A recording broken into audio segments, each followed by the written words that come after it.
O corpo vai, a obra é eterna. Paulo Gustavo marcou uma geração. Com certeza! E agora pode marcar um novo tempo para a cultura brasileira. Apresentamos o projeto de lei Paulo Gustavo de Fomento à Arte. Adoro! Esse projeto de lei é uma forma de resistência artística, assim mantendo a existência da produção cultural em tempos de pandemia. A proposta prevê a destinação de 4 bilhões de reais do Fundo Nacional da Cultura, a fim de estimular a arte nas mais variadas manifestações. Então, a Lei Paulo Gustavo busca os recursos no superávit do Fundo Nacional de Cultura. O Fundo Nacional de Cultura, nos últimos anos, tem tido uma execução muito baixa. O governo praticamente não tem investido os recursos disponíveis. E como esses recursos ficam acumulando, os fundos funcionam como se fosse uma conta bancária, existiu um saldo de 4 bilhões de reais nesse resultado financeiro do fundo.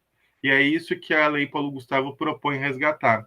Resgatar esses 4 bilhões de reais, parte deles são do Fundo Setorial do Audiovisual, outra parte do Fundo Geral, transferir, como aconteceu com a Aldir Blanc, para os estados e municípios, para fazer uma nova rodada de ações emergenciais em apoio ao setor cultural, né, e, ao mesmo tempo, garantir aí o fluxo de produção cultural, né, uma lei que também dá conta do direito à cultura, né. Sempre precisa pontuar que, nesse momento de pandemia, o setor de cultura foi um dos que mais sofreu, né, porque é um setor que demanda interação com o público. Então, as medidas emergenciais de proteção foram fundamentais para garantir que os trabalhadores da cultura pudessem passar por esse momento, né? Um exemplo disso foi a Lei Aldir Blanc, que nós aprovamos o ano passado. A Lei Paulo Gustavo, de alguma maneira, ela é uma sucessora da Lei Aldir Blanc.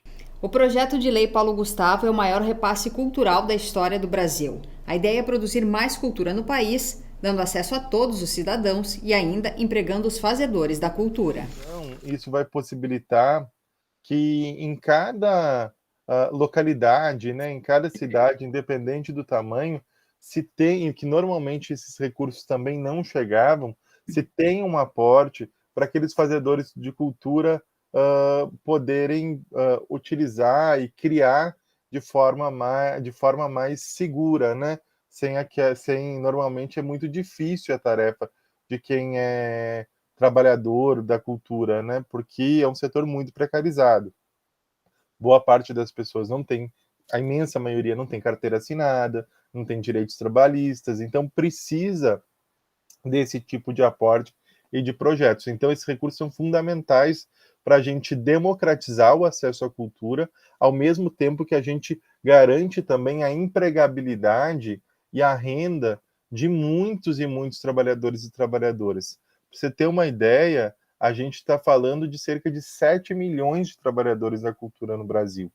O que eu vejo é que essa lei, esse projeto, ele vem para atender todo esse tempo que ficou parado assim, de produção, incentivar essa produção e, inclusive, propor talvez uma ampliação dela para que chegue a mais pessoas, para que todo mundo possa, de alguma forma, também contribuir, fazer a sua parte nesse campo cultural. Exatamente. Porque imagina o seguinte, isso que você tocou é fundamental. Se a gente tivesse passado a pandemia, os momentos de lockdown, de confinamento, que foram necessários para a proteção da saúde de todo mundo, né? Sem ter um filme para assistir, sem ter uma música para ouvir, um livro, uma novela, ou alguma coisa que nos conectasse, né, com uma expressão mais saudável do mundo, né? Que a gente conseguisse também ter uma experiência de recontatar o outro. Então, o trabalho artístico e cultural teve uma dimensão tão fundamental para a garantia da saúde mental de milhões e milhões de pessoas, né? Que hoje até a gente precisa, quando a gente fala de saúde, de alguma maneira, entender o entrelaçamento que a cultura tem com ela. Para a gente entender também um pouquinho desse papel do Comitê Nacional Paulo Gustavo, né, no qual o senhor é integrante. O que faz esse comitê? Por que ele foi criado? Qual é o papel dele diante desse projeto aí de lei? Que é um comitê muito plural. Todo mundo, né, que defende o projeto, que defende a existência dele, é muito bem-vindo e é chamado para atuar. Então a gente conseguiu sensibilizar senadores de diferentes pontos de vista ideológicos e convocá-los para esse movimento de importância, né, da aprovação da lei. Então, os comitês têm tido um trabalho fundamental nesse sentido, de organizar o setor e, ao mesmo tempo, fazer a pressão democrática. E qual é o próximo passo desse projeto, né, Lia? Então, agora teve no Senado, enfim, como é que funciona, né? Porque a ideia é de que esse recurso, essa verba seja disponibilizada em 2022, né? Que esses projetos, novos projetos culturais aconteçam no ano que vem. E qual é o próximo passo, então, para que esse projeto se torne, então, oficialmente uma lei? Então, agora esse projeto acabou de chegar na Câmara dos Deputados. Na Câmara dos Deputados, a bancada do Partido dos Trabalhadores pediu regime de urgência. Isso é muito importante, por quê?